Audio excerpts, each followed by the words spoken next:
Now therefore, I, Bob Kelly, the mayor, do hereby proclaim the week of February 7th to 14th of 2021 as Scouting Anniversary Week, and urge our citizens to join in expressing appreciation to the young men, women, boys, and girls of the Lewis and Clark districts of Scouts BSA and their volunteer scout leaders for bringing this values-based program to our young people. It's signed. Congratulations to all those folks. And is there anyone in the commission chambers that might want to comment on this representing the Scouts? Or in the Gibson room, rather? No one there? Okay, very good. Then we will go on to our second proclamation. This is a proclamation for Career and Technical Education Month, CTE.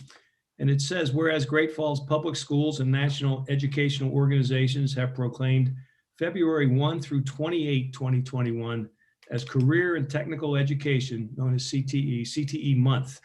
And whereas CTE programs in the Great Falls School District system have become a rigorous, progressive, and vital part of the total educational system, which is committed to providing students with rewarding opportunities to learn valuable career and life skills.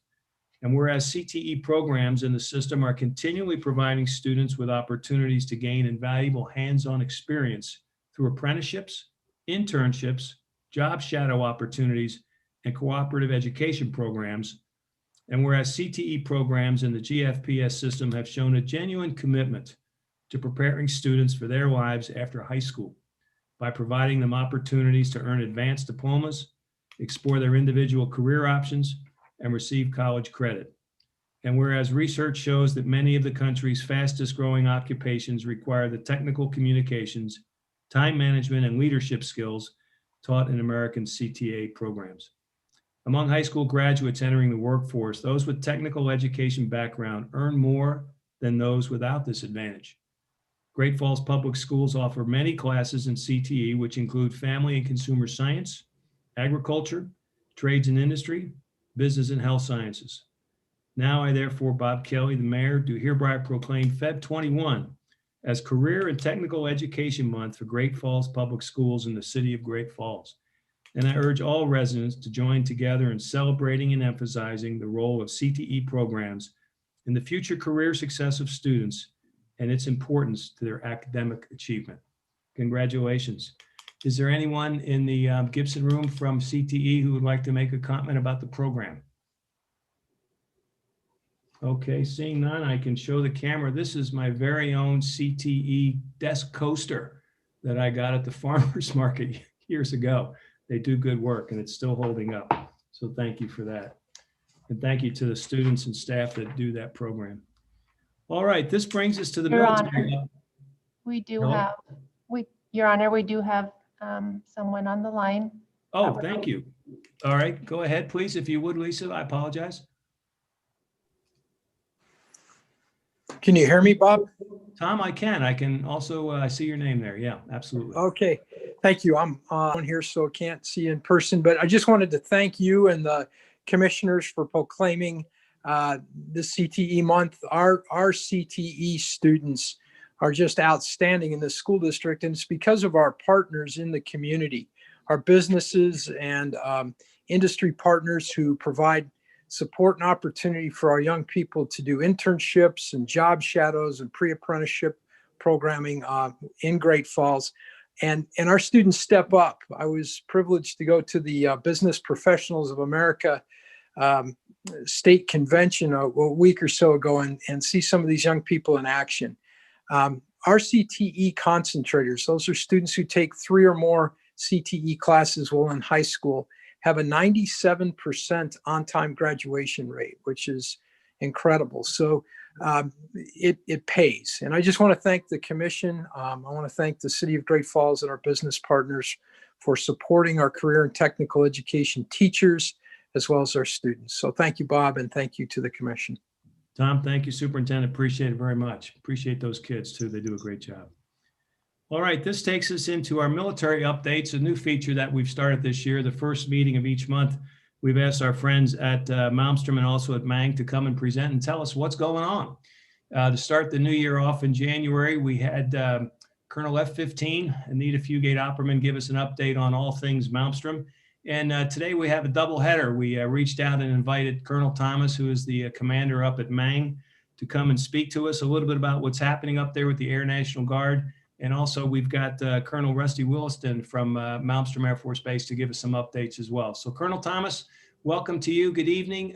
Please, the virtual floor is yours. Well, good evening, Mayor. Thank you. Good evening also to the commissioners and everyone attending virtually. Thanks for this opportunity to sit and visit and kind of give you an update. As the mayor said, my name is Colonel Trace Thomas.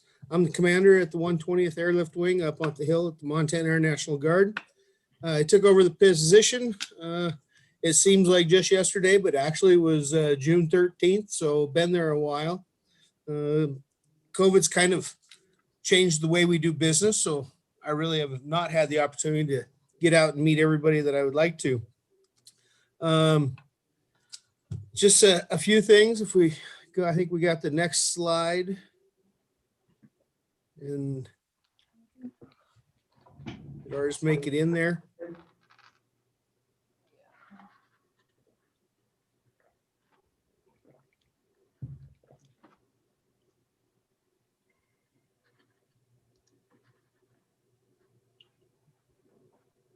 Well, if that's okay.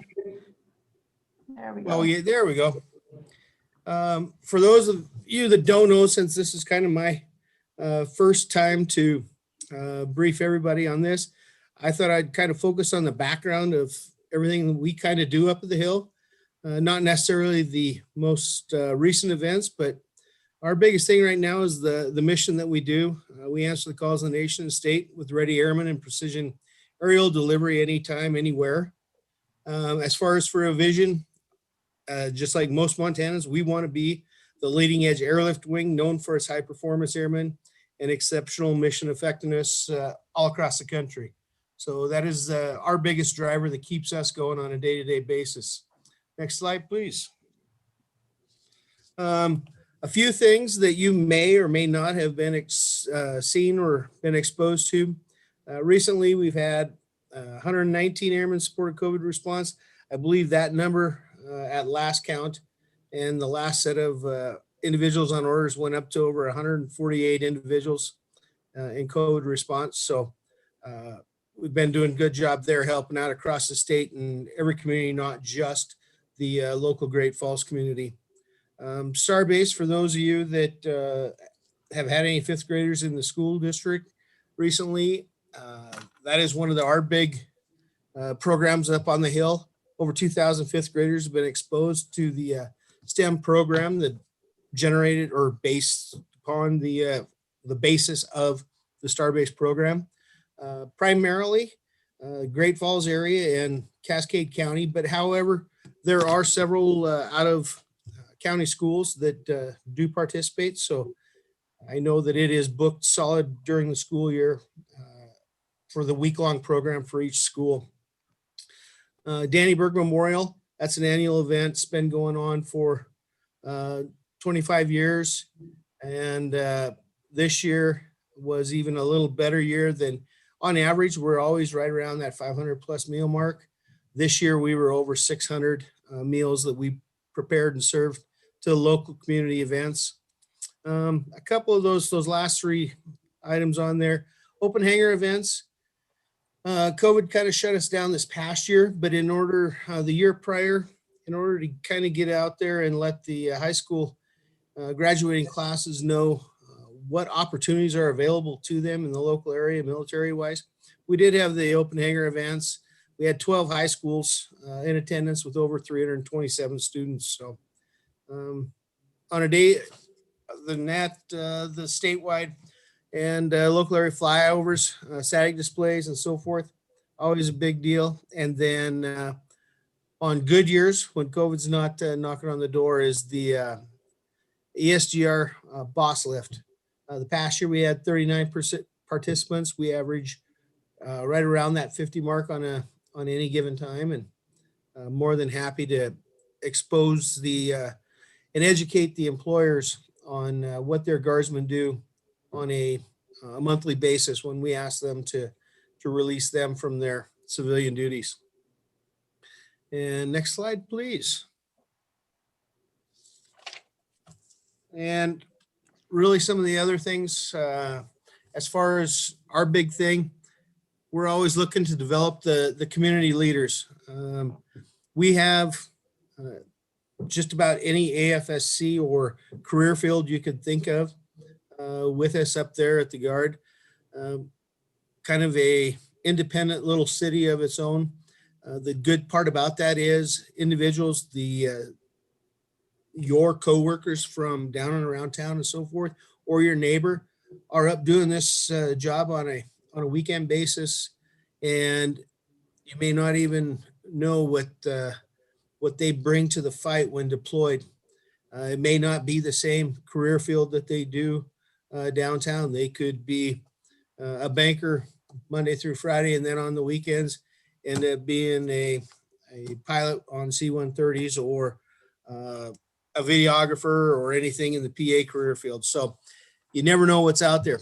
The one thing that we do bring to a lot of the younger individuals that has recently been changed and is really a home run for us is the access to state, federal tuition assistance.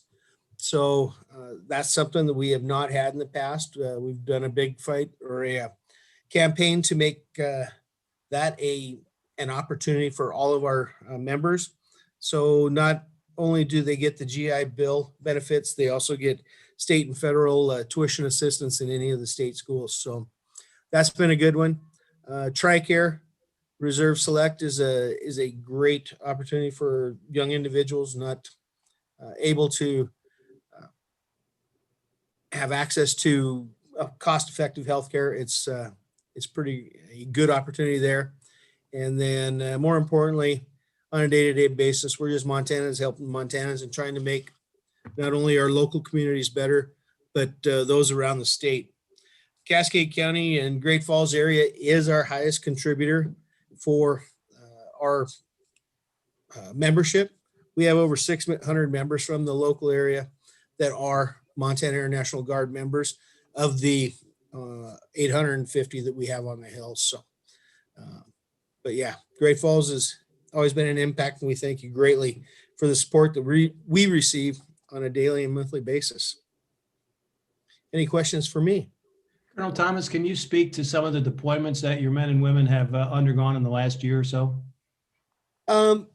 This last year has been pretty slim. The year before were the big ones. That was our Block YR when we deployed back over to CENTCOM, both with our aircraft and with a lot of our sport entities. So we're kind of on a downtime right now. Our biggest deployment stuff that we've done recently is the state active duty, supporting the COVID relief efforts around the state, whether that be manning local hospitals, working in the state labs, helping out in the earlier days. We were helping out in numerous nursing homes around the state and going from there. So this year, really, our primary focus has been on the state active duty. Coming up here in the near future, though, we will start our next rotation of individuals going out the door for CENTCOM rotations as required and go from there. So, and then a year from now or better, we're hoping to be in the bucket for our aviation package. Great. Thank you, Colonel. So, before we bring on Colonel Wilford from Malmstrom, do any of the commissioners have a question here for Colonel Thomas or comment? I do, Owen, Your Honor. go I ahead, do. please. Yeah. Colonel, just a quick question. Apparently, we did not get the upgrades for the C-130. How will that affect our mission? Well, that's not definitive yet. So we're kind of holding off on that and waiting to see what happens. We do have, yes, fingers crossed and more to follow as we move on into this next, the realm. So we're not dead in the water yet. So. Thank you. Appreciate that. Other questions or comments from the commissioners? Okay. Colonel, we want you to come back. Please extend our thank you to the men and women up there on the Hill. And we know an important part you play in our community, but we're looking forward to hearing from you on a regular basis to keep us posted, okay? Sounds good, Mayor. Appreciate it. Thanks for the invite. You bet. Thank you. Colonel Wilford, good evening. Good evening, Mayor and Commissioners and everyone in attendance. On behalf of Colonel Fugate Opperman, I just want to say thank you to everybody for the opportunity to give you guys an update as to what's been going on at Malmstrom Air Force Base. And it's always a tough act to follow the Guard. My son is currently up at Starbase right now, going through his classes up there. And I was up there last fall before COVID hit, and working with the Starbase folks, and what they do up there is amazing. So love that. From the Malmstrom side of things, we just concluded a very successful visit of the Vice Chief of Staff of the Air Force, General David Alvin. General Alvin was here on the 29th of January, and that's actually his first field visit since he became the Vice Chief. So he got the position, and his first trip was out to Malmstrom Air Force Base. He specifically chose Malmstrom to recognize and thank our airmen who have ensured that our mission has continued uninterrupted despite all the challenges with the COVID-19 pandemic. And while he was out here, we were able to preview what Malmstrom Air Force Base's role will be in the future of the Air Force's modernization efforts. In particular, the ground-based strategic deterrent, the replacement to our intercontinental ballistic missile program, and in the more near term, the future MH-139 Gray Wolf helicopter that will replace the legacy UH-1N Huey helicopters that we have. So a great visit with General Alvin. He coined a bunch of our folks, and then we took him out. He toured the missile fields, went to one of our launch facilities to see what we were doing, some major maintenance. Also went to a missile alert facility, and then downstairs to the Launch Control Center. And then we took him out to our weapon storage area, and then showed him what we are really highlighting, which is our Wing Operations Center, which is inside the confines of the base.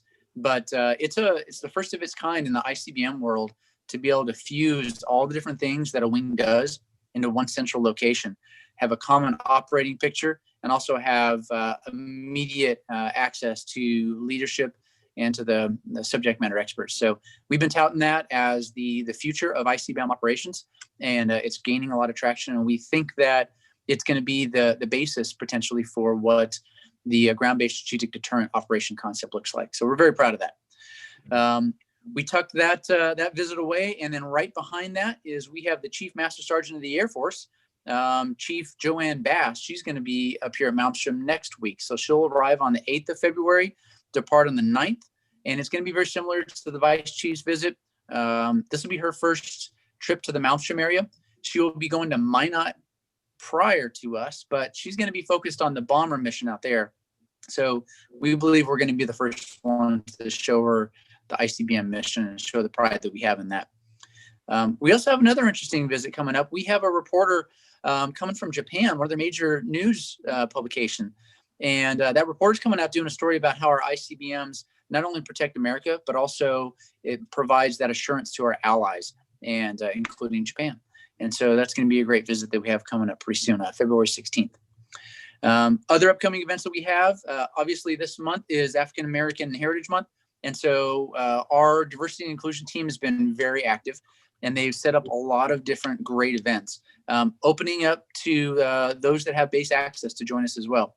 On the 5th of February, we're going to be showcasing Black excellence through the Red Tails movie, which is going to be at the Base Theater at 3 p.m. So that's February 5th at 3 p.m. at the Base Theater. The team has also put together a celebration of local history and heritage from the Ozark Jazz Club. We're going to have an Ozark Jazz open mic night on the 11th of February at Grizzly Bend from, now we say night, but it's actually going to be from 3 p.m. to 6 p.m. But it's going to feature bass folks sharing their musical talents, some spoken word, some poets, and then those paying homage to the historical Ozark Club that was once in Great Falls. So we're really looking forward to that on the 11th of February. Following that, on the 17th of February, we're going to be holding two events kind of in conjunction with each other. The first is going to be a cultural perspectives talk. It's going to be a discussion to promote diversity and inclusion, largely sponsored by our diversity and inclusion team. That's going to transition into an informational exhibit that's also going to include a relaxing night of music and some more information about Black history. And then the last thing to highlight is that we like to do a monthly run for a certain cause. It could be multiple different things, and it rotates on a monthly basis. Instead of doing one in February, just a singular event, we actually decided to make our event a month-long event, a challenge, if you will, to go the same distance that the marchers did in Selma, from Selma to Montgomery, which is 54 miles. So we have a 54-mile walk run challenge that's out there. And so we have a system set up where folks join in through a Nike Run Club app that tracks their distance, and those that achieve the 54-month walk run challenge will be highlighted in that. So those are just some of the things that we have coming up in the February timeframe, along with probably a lot of other things that will emerge in a very short notice. So over to you guys if you have any questions. Colonel, I think that's great. A lot of us are wondering what you guys do for fun out there. Now we know. Appreciate that. Any questions or comments from my colleagues? Okay, great. We did have, it'll just be a great celebration in February. I hope Ken Robeson is listening in. I'm sure he's involved with some of the planning that we're doing out there as well with some of your folks from the Tiger team. Hey, thank you so much, Colonel. Appreciate it. Get back to work and take care of those visitors. And remember, they may come from Japan, but they still know about the sip and dip. So we'll be looking for you down there, okay? We hope you're still there. Okay. Very good. Well, then, thank you very much, Colonel Thomas and Colonel Wilford. Really appreciate it. This takes us to petitions and communications or council boards and commissions, if there's anyone who wants to address the commission. And I'm going to go to the Gibson room first. Is there anyone in the Gibson room who wants to address the commission? No, Your Honor. Okay, thank you, Craig. Appreciate that. Melissa, is there anyone on the telephones? No, Your Honor. Okay, very good. Thank you. Is there any reports, boards, and commissions? Owen, this is often your opportunity. You're on a lot of boards. Anything for us today? No, not this time. Thank you. Okay, that must be a relief for you. So very good. Okay, well then that takes us to really the highlight of all meetings, and that is we've already had the sports update from the city manager, but we are looking for miscellaneous reports and announcements from the city manager. Greg, go ahead. Thanks, Mayor, and good evening again. Our COVID numbers for employees are definitely looking better. I sent a note earlier to the commission today. I don't have any significant operational changes to report as a result of it. Maybe just one, that planning and community development is back open fully with a full staff, and that's a good thing. There are some departments that are still working in different locations at the Civic Center, and some folks are still working remotely, which is kind of convenient considering the renovation activities that are occurring here in the Civic Center on the interior. Wanted to give the commission a quick update on the Aim High Big Sky Recreation Center. So you know this, but maybe the public doesn't. The Office of Local Defense Community Cooperation, formerly OEA, approved the 4th location for the Aim High Big Sky Rec Center. There was no team meeting last week, but in looking at some notes from the prior week's meetings, I know that the design team continues to meet with focus groups around the community. They continue to work on developing a site plan and initial drawings. Some of those focus groups are things that maybe you wouldn't think would be considered at this point, like maintenance and operations and dealing with pool and swim groups, both for competition swimming and for recreational swimming and therapy swimming. They're also doing things like meeting with the fire marshal, for instance, to try to take into consideration concerns about the location of the facility. I know NEPA comments were due to the city at the end of January, and I'll find out Friday what the status of that is. That was the environmental assessment that's done nationally as a result of the federal grant. The survey for the site has been completed, and there's been considerable attention given to minimizing the impact on the neighborhood, and in terms both of access points to the facility and parking, landscaping, and those types of issues. And we have our team kind of looking ahead to see where some of those concerns that we're hearing now can be addressed. Also conversations with MDOT, because obviously it's located off of 10th Avenue South. There have been some concerns from neighbors on the impact to Lions Park itself. There's been a lot of concerns about traffic and just general visibility of the facility if it's constructed there. The commission will need to approve a conditional use permit to locate it there. So that would be the definitive approval point. And we have been notifying the neighborhood councils of that process, so people are aware that if they still have concerns, they certainly have the ability to come in and speak with the commission about those concerns. Quick Great Falls Fire Rescue update. I'm going to have Lisa go ahead and post a few pictures here for you. Exciting stuff. If you take a look, what's that long funny hose hanging out from the fire truck? That's a diesel exhaust removal system. And if you've ever been into any of those facilities, especially Station 1, I think you can see the soot from the diesel up in the ceilings of those facilities. So it's a health and safety issue that I know the department has wanted to address for a long time. They were successful in receiving an Assistance to Firefighters grant to pay for that. And they've installed these systems in all of the stations. So Lisa, you can just flick through that real quick. This is a look at fire station number 4, and I'll give you a quick update on the status of that. All the patching and painting has been completed throughout the entire station. The locker rooms have received their lockers, not installed yet. The plumbing has been finalized. The electrical and building final inspections are being scheduled, I think, for the week of February 15th. Flooring is underway throughout the facility. You can see it's done there in the bathroom with that slide. And you can go ahead and advance one if you'd like, Lisa. And the apparatus bay will be the last one. I did authorize Jeremy to utilize remaining funds to get the fullest extent out of the renovations that's occurred in Station 4 because the time to strike is now in terms of getting some of this work done.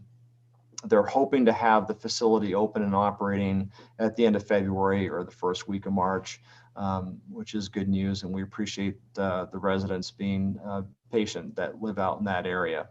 And again, I would just share with the commission and those that are listening that the reason that we're doing some of this work is, one, it needed to be done because of the gaping holes underneath the slab. But putting the money into those stations now prevents us from having to come back and revisit some of those larger ticket items when we have other public safety needs to address in terms of perhaps another station and the staffing that goes along with that. The last thing that I wanted to share with the commission is that we have a lot of advisory board openings. And so I'm going to run through them real quick for folks that are listening that have wanted to become involved with the community and the city. This is a great way to do it. The Park and Recreation Advisory Board has 2 openings. The Planning Advisory Board has 2 openings. The Board of Adjustments and Appeals has 1 opening. The Parking Advisory Commission has 1 opening. The Mansfield Center for the Performing Arts has 1 opening. And the Advisory Commission on International Relationships, otherwise known as ACER, has several openings for folks because their structure allows, I believe, like 7 to 9 folks to be participating. The favorite committee of all, though, the one that everybody has been waiting for that opening, is the Audit Committee. So for you folks that love numbers, this is a great way to learn about the city budget and to hear through the auditors how the city performed financially and met appropriate standards. So happy to answer any questions. Thank you. Greg, thanks for that. You had mentioned earlier in an email to us that you're looking to see 2 commissioners take part in some of the interview process with the chief that you'll be interviewing for. And it requires, I think, a full day commitment or a majority of a full day somewhere down the line. Commissioner Moe has volunteered to be one of those 2 people. I wonder if you would walk us through that whole process again, and I'll ask my colleagues if any of them care to raise their hand to fill that role. So do you want to kind of walk us through that again, please? You're right. I don't have the entire process outlined because we're still taking into consideration the number of internal applicants before I decide whether or not to do external. If I do go external, then that will delay the next part of what I'm going to talk to you about because a recruitment will take a little bit longer that way. But essentially, what I've shared with the commission is that the applicants for this position will undergo many different interviews and many different types of interviews. And I don't have the specifics of them, but I do know that I would like to have two of the city commissioners participate in either one of those sessions or split the commissioners between two separate sessions as that becomes a little bit clearer in my mind. And it takes me a little while. Sometimes I'm a little slow on the uptake on this stuff. But the way that I'll structure it, it'll be thorough, and I think having commission representation on to give feedback on a chief appointment is going to be important. So I'm going to let you arm wrestle on the folks that participate. I'm happy to have any of you, but at this point, I only need two. Okay.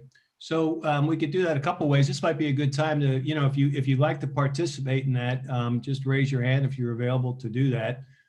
We've got Mary committed to it. Thank you, Mary. And then we've got Rick and Owen involved with that too. Okay. So what we can do is I'll visit with you guys and kind of lay out the, how we could split that up and see where the priorities are for it. And we'll get back to you on that. But thank you for volunteering. Appreciate that a lot. Okay. Thank you, Greg. Any questions for the city manager before we go on with the agenda? Okay. I don't see any questions there. Tracy, I've lost you. I can't tell. If you have a question, just raise your, just unmute if you would, please. Okay. My visuals on looking at people changes. It's kind of like somebody is playing Rubik's Cube with all of you as we have this meeting. So I apologize. So this will take us to the next item, which is the consent agenda. It's a short list tonight. It's made up of routine day-to-day items that require commission action. We can pull items from the agenda for separate discussion if we'd like to. Let me read these if I can. Item number 4 is the minutes of January 19th, 2021, the city commission meeting. Item 5 are total expenditures of $1,741,255 for the period of Jan 1, 2021 through Jan 20, 2021, to include claims over $25,000 in the amount of $1,208,588. Item 6 is the contracts list. Item 7 is the grants list. And item 8 is to set a public hearing for February 16th, 2021 on resolution 10384, which will be establishing golf fees. So do I have a motion, please? Your Honor, Commissioner. I move that the commission approve the consent agenda as presented. Okay, I thank you. second. We have a second. Thank you. Is there anyone in the public, either in the Gibson room, who would like to come forward to comment on the agenda items? Or is there anyone in the Gibson room, Craig? We have 2 people in the Gibson room, but not to comment on this agenda item. Okay, very good. And then Lisa, is there anyone on the phone who wishes to talk about the agenda items? No, Your Honor. Okay, very good. Thanks very much. Any further discussion amongst my colleagues here? Just unmute yourself and let me know you want to speak if you do. Okay, I don't see anybody worried about that. All right, so let's say all those in favor, please raise your right hand and or say aye. Aye. Aye. And thank you. And if you're opposed, please raise a hand and say nay, please. Okay, that passes. Thank you very much. We're now going to have agenda item number 9, which is a public hearing, and that's a lease of the visitor center. We're going to conduct a public hearing for the lease of the visitor center on 15 Overlook Drive.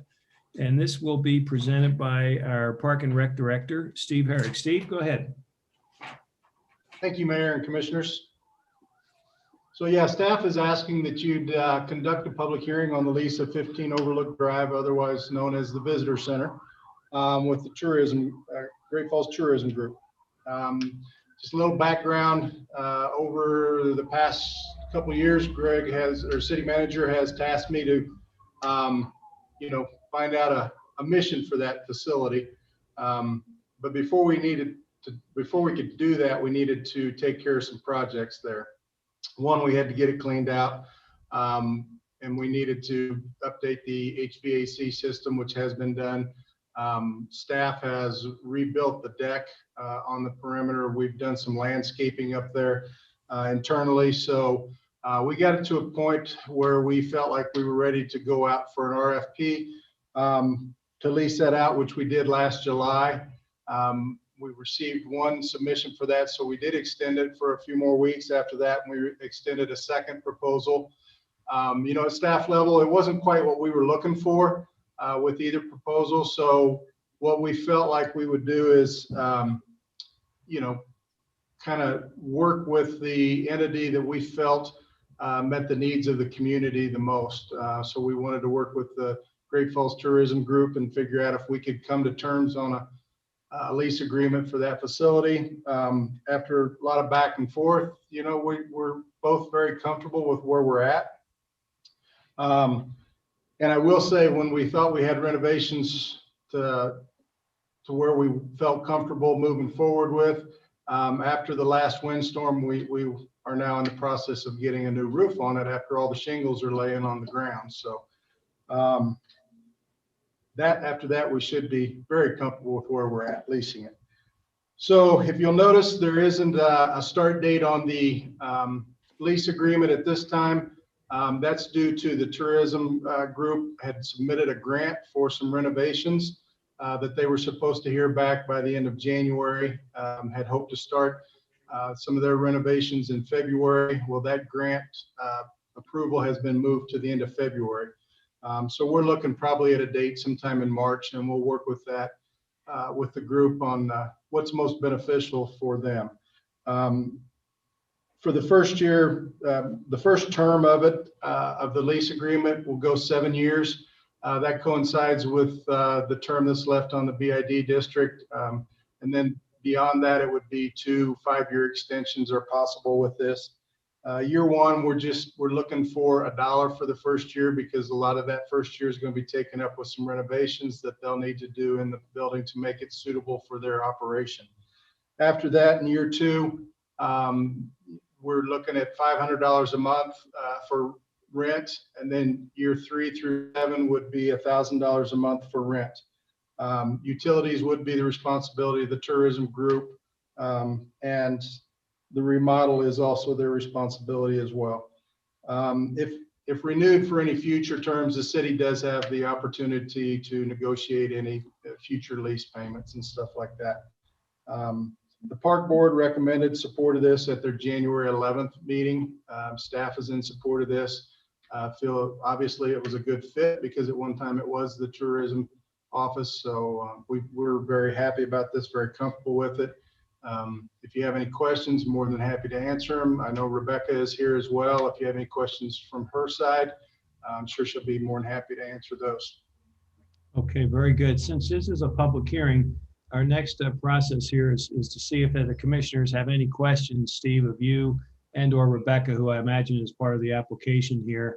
So I'll look around, and I'm going to just call out names here so I can do this easier for me. I apologize. So Tracy, any questions or comments for Steve regarding his presentation at this point? I do. I just had a quick question.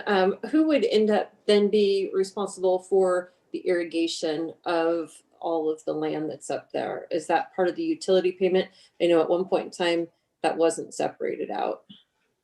No, that's still our responsibility, because at the end of the day, the park is still the park, the parking lot, all of that is still in our inventory. What the tourism group is leasing, they're leasing that building. So no, we still have responsibility for irrigation and the park maintenance, certainly. Okay. Mary, you're next on my slots here. Any questions? Nothing there. Okay. Rick, you're next. Any Just a quick question. Does the Great Falls Tourism Group, do they receive any funding from the city of Great Falls? I am being told by Rebecca that no, they do not. Thank you.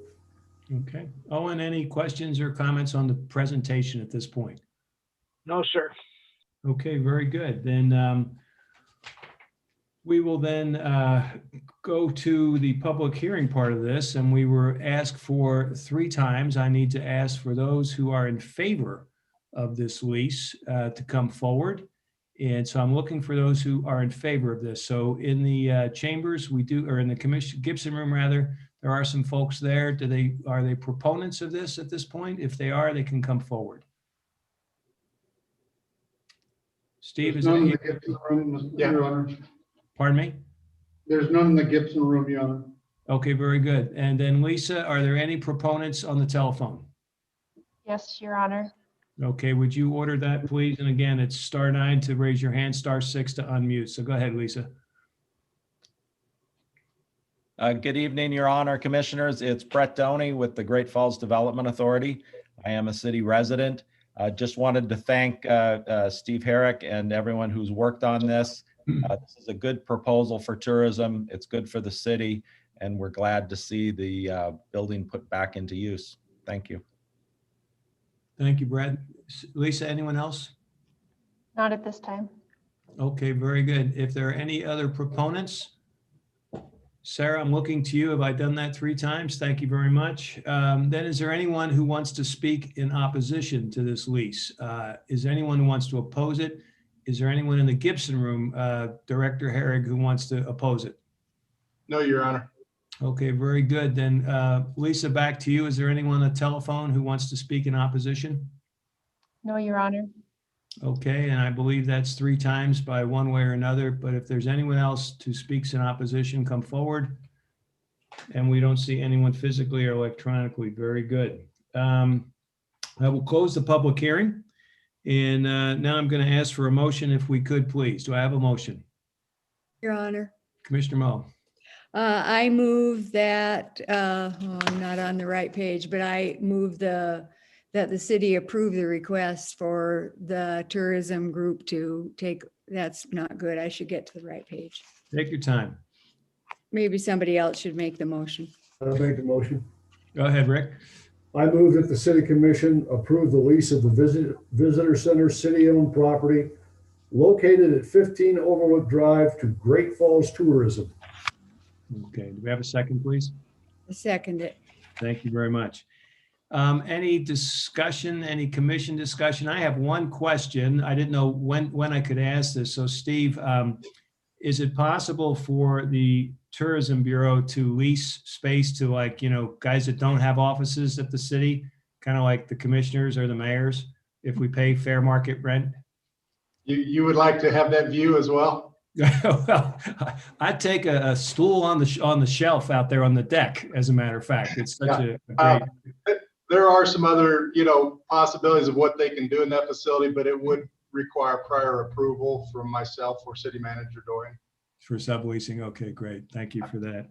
Any other questions or comments from my colleagues? Just go ahead and ask, please, and I'll recognize you. I was just curious, the reason I asked if they had received any funding from the city of Great Falls, is the Great Falls Tourism Group, are they funded by the Chamber of Commerce or GFDA, or where do they get their funding from? Do we know? Rebecca is I'm going to let Rebecca ask that. She's coming up.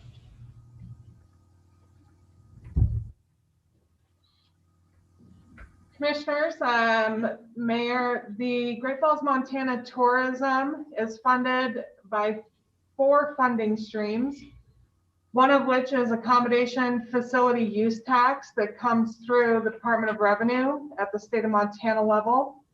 We're also funded with Tourism Business Improvement District assessments. That's a voluntary assessment that our lodging properties collect from overnight guests at the rate of $2 per night in lodging facilities within the city of Great Falls. The third revenue stream we have is membership into the tourism organization at a whopping $100 annually. That comes with a laundry list of 16 amazing benefits. And our fourth revenue stream is cooperative marketing or joint marketing opportunities that our partners are able to buy into that help us recover costs of paid media. Awesome, thank you. Thank you, Rebecca. Any other questions for the applicant or for Steve, or a discussion? Okay, Seeing none, then I'd like to call for a vote. All those in favor, say aye. Aye. Aye. Opposed, nay. Okay, great. Congratulations. I think it's a great solution to a beautiful piece of property up there. And I know there was some controversy when you all moved down into the Chamber building down there, but your natural home is up there with a great view of the city that you're promoting. So Rebecca, thank you. Thank you, Steve. Appreciate the work you've done on this. Thank you. All right, we will go now to new business, and that's item number 10, which is a non-administrative plat to aggregate lots 1 through 10 and lots 24 through 26 of Block 1 Lincoln Heights addition to Great Falls. And this is from Craig Raymond. Craig, go ahead. Thank you, Your Honor and Commissioners. Good evening. And before I get started on this agenda item, I just want to extend my apologies for the mix-up with the agenda item, with the item that had to be pulled. I was able to apologize to all those that showed up here in the Gibson room, and I just wanted to apologize to those who might have been joining virtually online, and also to Your Honor and the Commission. So Duly noted. we'll certainly do better with those details. It's important. So Thank you, Craig. with that said, this agenda item is a pretty straightforward request to amend a plat and consolidate multiple parcels into larger parcels to accommodate the proposed commercial development. The applicant, Montana Commerce LLC, filed a building permit application to construct a commercial car wash business on the property, which is addressed as 2500 10th Avenue South. In order to avoid property line setback issues and to ensure that required infrastructure associated with the development can remain on the individual parcel, city staff directed the owner to consolidate the parcels. Staff worked with the affected departments in the processing of the application, and each department is supportive of the request. Additionally, the Planning Advisory Board also reviewed the request at their regular meeting held on December 22nd, 2020, and voted to recommend approval to the City Commission. The requested action is that the City Commission approve the requested amended plat and adopt the accompanying findings of fact. Thank you. Thank you, Craig. Appreciate that. Do I have a motion, please? Your Honor, Commissioner?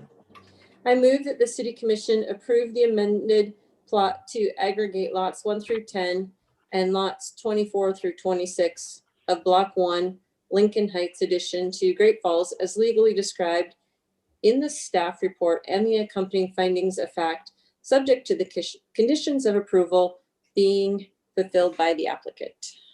Do we have a second, Second. please? Thank you, Commissioner Moe. Great. Thank you for that. So now, is there any public comment on this aggregation that we're going to be doing here? So first, I'll go to the room where it's happening. Craig, anybody there in the Gibson room? Nobody in the Gibson room, Your Honor. Public comment. Then Lisa, I will come back to you. Is there anyone telephonically who wants to say something? Not at this time. Okay, very good. Then is there any further discussion on the commission regarding this aggregation? Owen, I see your hand raised. Yes, Your Honor. Couldn't unmute it for some reason. I have two questions, and they're minor questions, have nothing to do with voting for or against it, but questions that will help me improve my knowledge of how city system goes. First of all, what is a non-agenda, whatever it's called? Non-administrative plat? That's right. What is a non-administrative plot? Yeah, it's a good question, Your Honor and Commissioners. Essentially, I believe you can go up to 5 parcels or 6 parcels and approve these things administratively. But once you hit 6 parcels, you get a much more robust process of public notice and just process in general. Thank you. And the other question I have is, what happens when they put these all together as one plat or one lot? What happens to that looks like non-use alleyway? It is still an alley. Remains, they are not requesting to vacate the alley.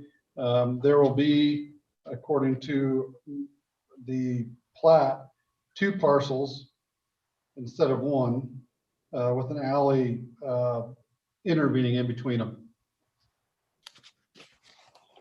So at some time they could request to vacate the alley. You can always ask. Yes. Thank you. With proper notice. That's right. Is there anyone else who has a question or a comment for Craig? Your Honor, Rick, go ahead.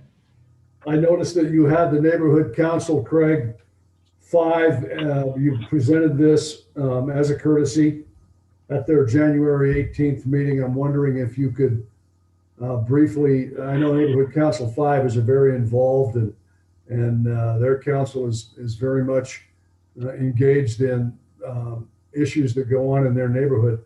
I'm wondering if you could describe sort of what, if you're aware of what their reaction was. Were they positive about this, or what were some of their thoughts about this?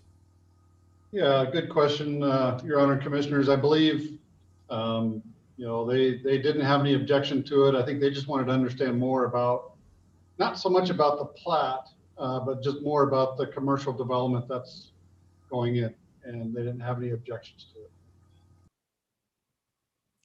Okay. Anyone else with a question or comment? Okay, then I'll take a vote here. All those in favor of the aggregation, please raise your hand and/or say aye. Aye. Aye. If there's anyone opposed, please raise your hand and/or say nay. Great. Okay, congratulations, and that's great. This is, this is a great night. There's so much stuff going on in Great Falls, and the flexibility of the community and of our staff to make this stuff happen is really something great to see, and appreciate the flexibility of the public, the private sector, and certainly the staff that are getting this stuff done. Let's go to number 11 here. Mary's raising her hand, Your Honor. Go ahead. I'm sorry, who's raising their hand? Looks like Mary's raising her hand, but she's frozen. Oh, sorry. Hope she's all right. Wow, she may have just signed out to come back in, so interesting. Okay, thanks for that, Rick. I don't see Mary here, but we will, Lisa, if you could keep your eyes open for her, okay? Will do. Very good. That'll take us to agenda item 11, which is the construction contract award for the Fox Farm 20-inch and southwest side water main replacements of OF.1494.9.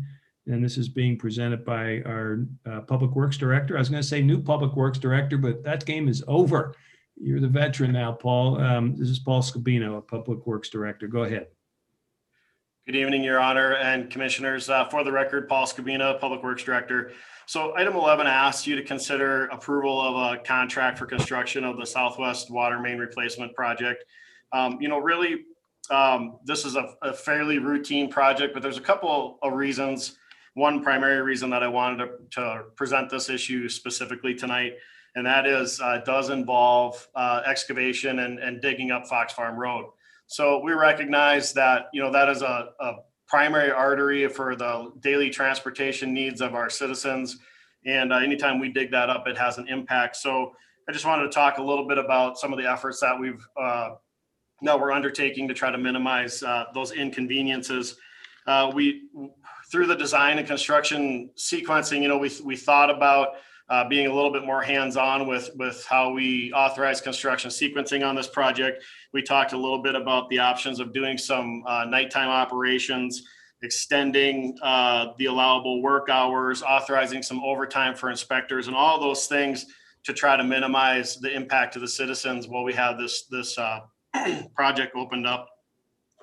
That being said, we aren't at this time. We have not authorized nighttime operations during the construction of the project for a couple of reasons. Primarily, we believe that we're going to be able to keep at least one lane of traffic moving in each direction throughout the duration of the project.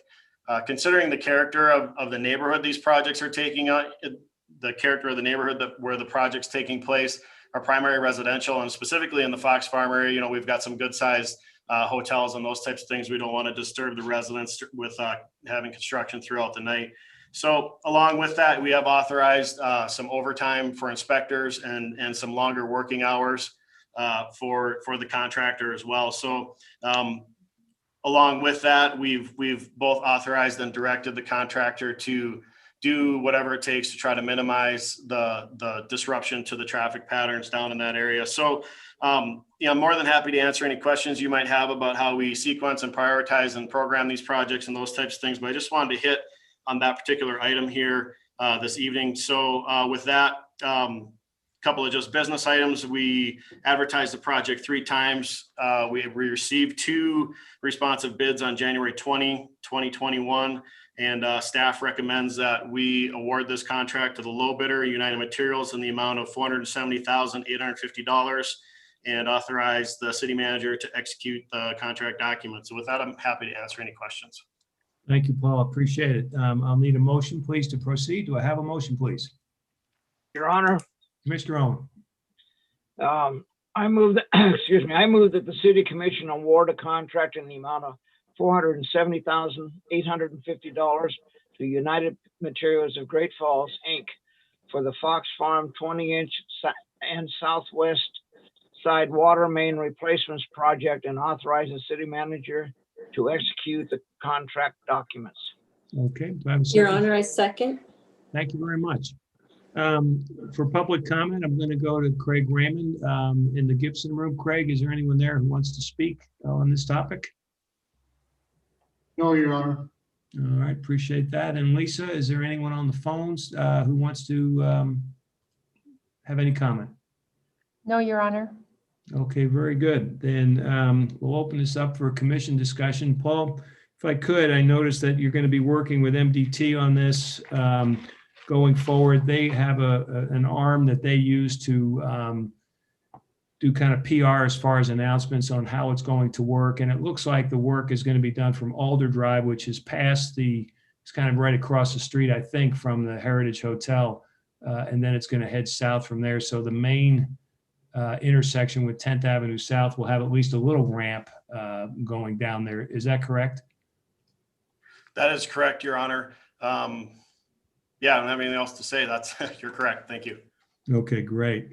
Other questions or comments, concerns from the commission? Okay, then I don't see any. Go ahead, Rick, go ahead. Are you still planning on, Paul, starting on April 5th? Your Honor, Commissioner Tryon, that is pending your action this evening. We do have the project scheduled to start April 5. Thank you. Okay, and then Paul, a question I have for you. Can you put your home phone number on the document so that the residents of that area can call you directly when they have problems? Absolutely, Your Honor. The phone number is 727-8390. Stop right there. That's the main line here at the office. Okay, very good, very good. We don't want them calling you at home. I'll call you at home though. Don't worry, I know how to find you. All right, if there's no further discussion, all those in favor, please raise your hand and say aye. Aye. Aye. Aye. Opposed, say nay. All right, that goes forward. Thanks very much. Paul, thanks very much. Good luck with the project, and hopefully this weather will cooperate with you. So that takes us to, we've removed item 13 from the, oh no, we have item 12. I apologize. I'm skipping over the headline of the night here. And that is Resolution 10383, authorizing the issuance and private negotiated sale of up to $6 million of a tax increment urban renewal bond series 2021 for the downtown urban renewal district, subject to the terms and limitations set forth herein. And this is presented by our finance director, Melissa Kinsler. Melissa, I've seen your name up there all night. Carry on. Okay. Honorable Mayor and City Commission. Staff had presented to the City Commission at the December 1st, 2020 City Commission meeting a resolution authorizing the expenditure of funds from the Downtown Urban Renewal Tax Increment District toward the Civic Center facade renovation project. The City Commission held a public hearing and adopted Resolution 10379, authorizing approximately $8.8 million This included the interest on the debt of the funds from the downtown district. Resolution 10383 will establish the terms, conditions, and documentation for a private negotiated sale up to $6 million in tax increment bonds. The purchase price, redemption features, and interest rate on the bonds will be subject to the following conditions and limitations. 1, the aggregate principal amount of the bond shall not exceed $6 million. 2, the maximum true interest cost on the Series 2021 bonds will not exceed 4.50%. 3, the purchase price of the Series 2021 bonds shall not be less than 99% of the principal amount thereof, exclusive of original issue premium or discount. And 4, the final maturity of the Series 2021 bonds shall not exceed 20 years from the date of their issuance. Upon final approval of the interest rate, purchase price, and other terms and conditions of the sale of the bonds, the city manager, fiscal service director, or the deputy city manager shall be authorized to enter into and execute a bond purchase agreement on behalf of the city. The form of the bonds and the final terms and conditions will be brought in front of the City Commission under a separate resolution for final approval. The issuance of the 2021 bonds will extend the downtown urban renewal tax increment district an additional 13 years. Although the original architect estimate of the project is $5.5 million, it is anticipated that COVID has had a significant effect on construction material costs as well as availability of labor. As such, we have revised the estimate to $6.2 million. Staff will have a better understanding of the actual costs as soon as the project is currently out for bid with a February 17th bid opening date. After the bid is opened and should it exceed projected costs, staff will review options at that time and advise the City Commission accordingly. Staff recommends that the City Commission adopt Resolution 1038, authorizing the issuance and private negotiated sale of up to $6 million in tax increment urban renewal bonds. Okay, thank you, Melissa. Appreciate that. Do I have a motion, please? Your Honor, Commissioner. I move that the City Commission adopt Resolution 10383. Thank you. Do we have a Second. second, please? Second. Thank you, Commissioner Tryon on the second. So we'll open this up for public comment. Is there anyone in the Gibson room that wants to come forth and have a public comment? No, Your Honor. Thank you, Craig. Appreciate that. Then looking back over at Lisa, is there anyone on the phone who wants to comment on this? Lisa, *9 to raise your hand, *6 to unmute. Yes, Your Honor. Okay, go ahead, please. Good evening again, Your Honor, Commissioners. Brett Downey with the Great Falls Development Authority, city resident. As we've spoken before, GFDA supports this. Glad to see the project moving smoothly along. Let's keep our fingers crossed for the bids. Thank you. Okay, thank you, Brett. Anyone else care to comment publicly? Okay, Lisa, anyone there? No, Your Honor. Okay, very good. Then we'll close the public comment. As far as commission discussion, just throw my 2 cents here. This is pretty much the standard procedure for bond issuance going forward. And it's kind of what we talked about for a while. It's not a done deal until we actually go out to the market to sell the bonds. But it is critical that we get the bid in place or get the estimate in place, make sure that the debt can cover the actual project that we're looking to do. But any other questions or comments amongst ourselves or to Melissa regarding this? Just raise your hand if you do. I don't see anybody with a hand raised. I apologize. Okay, very good. Then I will call for a vote. All those in favor say aye. Aye. Aye. Aye. All those opposed, nay, and raise your hand. Great. That's a big step that passes. Melissa, thank you for putting that together. We're on our way to solving a problem that's been over our heads, no pun intended, for quite some time now. So thank you very much for that. All right. Well, that does wrap up our planned businesses today. And the last thing we have are any legislative initiatives or reports or announcements from the city commission. We are dealing with the legislature on a variety of issues, including House Bill 121, which is a county move to kind of take the directive of the public health officer and leave the decisions on how to go forward to elected officials. It's something that we can appreciate what's happening there, but we're watching that closely.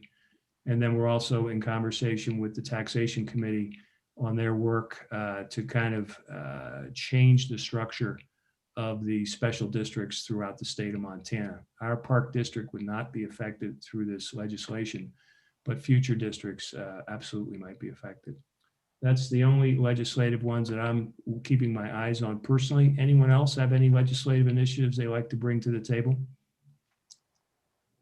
Okay, I don't see anyone there.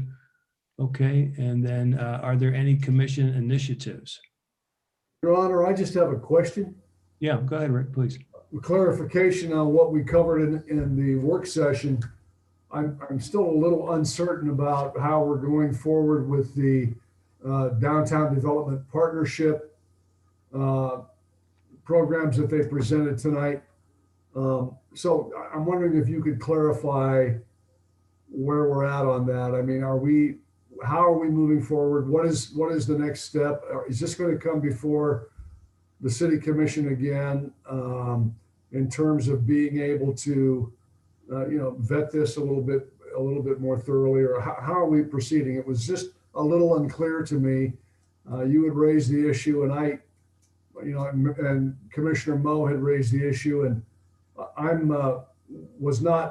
guess I wasn't clear during the presentation that we are in effect proposing to give over $500,000 to the DDP to decide how they want to distribute those TIF funds. And I'm wondering, did we decide to move forward with that, or are we still looking at options, or where are we at on that? If I could just get some clarification. Sure, no problem. I think that we broke it down into two basic issues. We had instructed Craig months ago, I think it was last summer, late summer, early fall, Right. to look at some of the other opportunities for use of the TIF funds that have been done around the state because of the developers in town here who were looking for some of that monies to be used for everything from fire suppression, ADA, et cetera. So they've come forward with this program, and so we've got two aspects of it. One is, are we good with using money for those particular priorities that they've identified: crime prevention, facade treatment, and ADA work? And I think the answer to that from our conversation was, yeah, we're comfortable with that. Those are worthwhile community efforts in an urban renewable district. What we instructed Craig to do was, knowing that he's not working in vain with the DDP, come up with a different governance scheme so that we can look at how those monies, in fact, are allocated and monitored. We did not give him the go-ahead to institute this or put it in place, but to come back at a work session, really, to walk through it. And I think for those of us who got our packets, I did not go through all of the paperwork. I stuck primarily with the PowerPoint, but there's a lot of meat in the resolutions that were behind that PowerPoint. And I think we've got some time now to familiarize ourselves with what those rules are in place, getting comfortable with what Missoula does as far as having a redevelopment agency, what that really entails, and looking for the kind of hybrid that Craig and the group there that were the presenters want to put forward for our approval. So we still have some wood to chop. Okay, thank you. You're welcome, no problem. Any other questions or comments, reports, et cetera? Your Honor, Commissioner? I've received quite a bit of pushback / feedback on our discussion in terms of goal setting on the crime initiative, and want to make a few comments. Sure, please. Beginning, I guess, with an apology for a statement that I made that we were growing criminals in Great Falls. It was an inelegant phrasing. I had intended to convey that as long as we treat substance abuse as a crime rather than a mental illness, we will make those children of people with that illness even more likely to fall into the pattern to which they are already quite likely to fall. But I didn't mean to imply in any way that Great Falls in general is failing its children. We obviously do an admirable job of that. So I apologize for not being more careful in my phrasing. I've also received some feedback about our relying on what has been characterized as unreliable statistics as the basis for our decision in this area. And I recognize that the commercial websites that people provide these statistics are generally unreliable. And crime statistics themselves are extremely easy to skew. We have the FBI and our own police department and the State Crime Bureau that are really the most reliable sources for that. And I would not want to give greater credence to a commercial website than to people who spend their lives really understanding how that data is counted and what that data reflects. Nonetheless, I think the reports from our own police department, while they differ in degree, I think the conclusion of the reports that we've received over the years do strongly verify that, particularly in the area of substance abuse, we have an increasing crime rate that has been described by our police chief as alarming. And so I want to respond to that concern that I've received, as I imagine some of you have. And finally, I've received feedback from people who are already doing a great deal of work on the issue of crime in the community and do not want that work to be, I think dismissed is too strong a word, but they want to be at the table. And United Way is one of them. The Downtown Safety Alliance is another. They have had a downtown safety plan since 2013. And they've done remarkable work in that area. And so they're very interested in remaining in the conversation and very pleased to see that we're going to have a community conversation on that subject. So quite often when we're having these kind of open exchanges, we lose track of how some of those perceptions are received. And I apologize for my role in that. Okay, Mary, thank you very much. Just very quickly, could I just respond to some of the comments that Mary made there? Yeah, please go ahead, Commissioner. I appreciate that, Mary, and I too received a little bit of feedback about the nature of the statistics that I presented at the special work session coming from a couple of the different commercial websites. And I just want to reiterate, as I made very clear at the time, I was not presenting those as FBI stats. I was presenting that information and that data to illustrate what others are seeing when they go and they look at a community or a communities in the state or in the country to look at the demographic and the different statistics and information on those sites. And so I presented those not as FBI stats, but as the picture that is being painted online on those very, very highly used websites like City Data, Area Vibes, Sperling.com. Those websites are used, especially by younger folks, Sperling.com, to vet communities in the state and across the country. So my point wasn't that those were meant to be official FBI stats, although a couple of the sites do use FBI stats to put their figures together and their statistics and data together.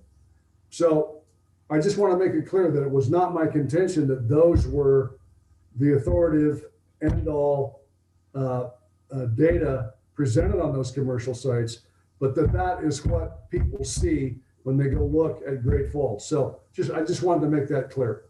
However, when we use them as our primary data source, we give credibility to those sites, and they Yeah, do not have credibility. I wasn't attempting at that time to use those as a primary data source.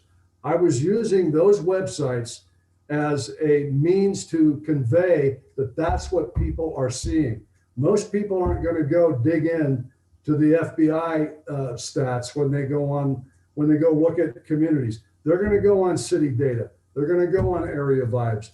They're going to go on some of these commercial sites and look at that data. And that was the information I was trying to present, that's what people see. Now, you can, if you have a problem with the data that city data is providing or area vibes is, or if you think it's unreliable, I suggest that, you go bring that up with them, or that you email their management or their website management people and let them know what the problem was. I didn't mean to and didn't intend to, and made it very clear at the time that these were commercial websites and were not represented as official FBI data. So just to clarify, and we can go back and look at the video or look at the transcripts, and I made it very, very clear from the Yes, beginning that was the intention. Okay. Thank you, Mayor Commissioner. Kelly. Tracy? Sorry.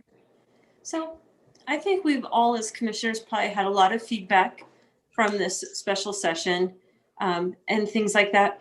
And I think one of the things that I would just like to address at the end of this is that in talking to folks, I think people were a little confused about what the special session was for, the strategic planning, what were we making our decisions on, and what was the ultimate decision. And so just a little clarification on that as well is this was a strategic planning session so we could set priorities.